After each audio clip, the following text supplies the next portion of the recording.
Good evening, boys and girls. Welcome back to another story time with Mr. Kepke. This will be our last week of story time with Mr. Kepke for this school year. We'll pick up again next school year as soon as we get back started for the 2019-2020 year. Tonight we have a wonderful book, and it's something that a lot of kids worry about, but the title of it is There Are Monsters Everywhere. There are monsters everywhere. There's some kids that feel like that. Sometimes it's things that go on in their life that cause them to feel like that. Sometimes they watch too many scary movies. It makes them feel like that. But it's written by Mercer Mayer. There are monsters everywhere. There were monsters everywhere in my house.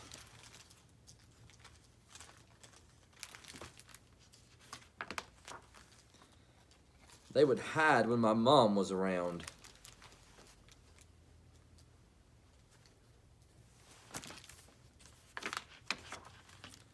But when I was alone, the room would get very quiet.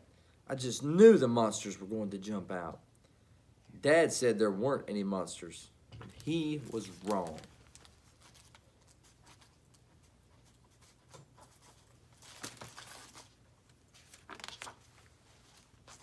I knew there were monsters in the basement, but since I had never had to go down there, they didn't bother me. There were monsters outside by the garbage cans too. I just knew it. That sounds like my boys right there.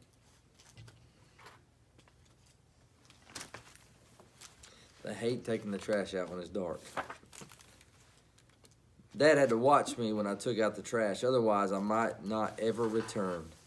He never seemed too worried, but I sure was. There was a monster somewhere in the bathroom.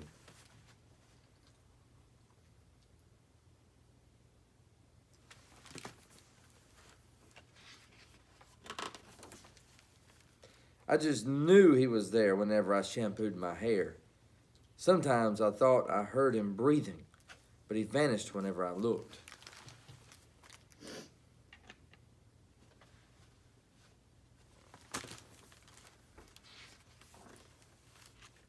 There were monsters hiding in my room. Mom had to come with me to get my pajamas. But they couldn't get me because I made a really good fort on top of my bunk bed. Dad said monsters hate the top bunk because they're scared of ladders. I wondered if that was true.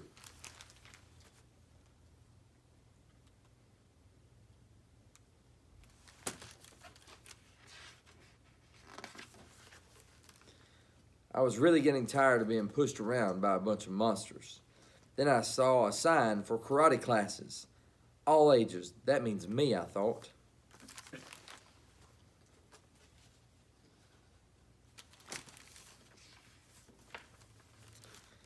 At dinner, I told Mom and Dad that I needed karate class so the monsters wouldn't get me. They agreed that it was a good idea.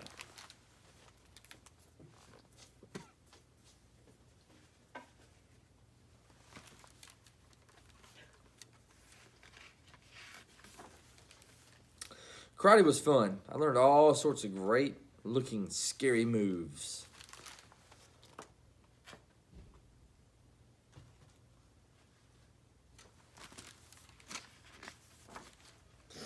I even learned how to break a board with my bare hand. I was hoping a monster was watching when I did that. The real test came one night after dinner, and I took out the garbage and didn't ask Dad to watch me.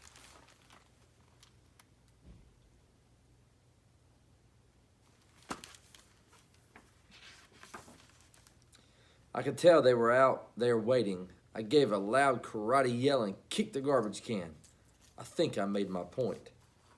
In the shower, I practiced my karate punches on the shower curtain, just hoping a monster was standing too close.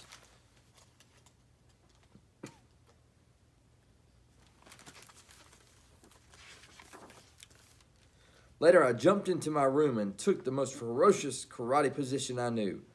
Not one monster poked his head out. Ha! I even slept on the bottom bunk.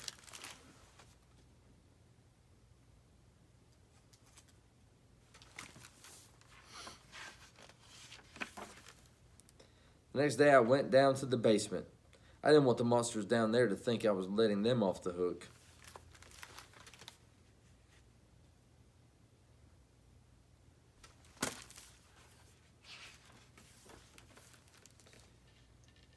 I still go to karate class. I decided to get my black belt. I might even become a professional monster hunter when I grow up. So even though there are monsters everywhere,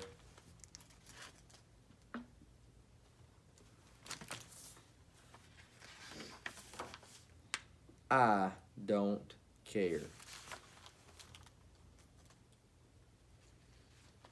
And what I love about this book this evening is that he had a lot of fears, just like some of you do, but he equipped himself to handle those fears. So I just want to say that I hope that each of you have an absolutely wonderful, wonderful night, and I love you very, very much.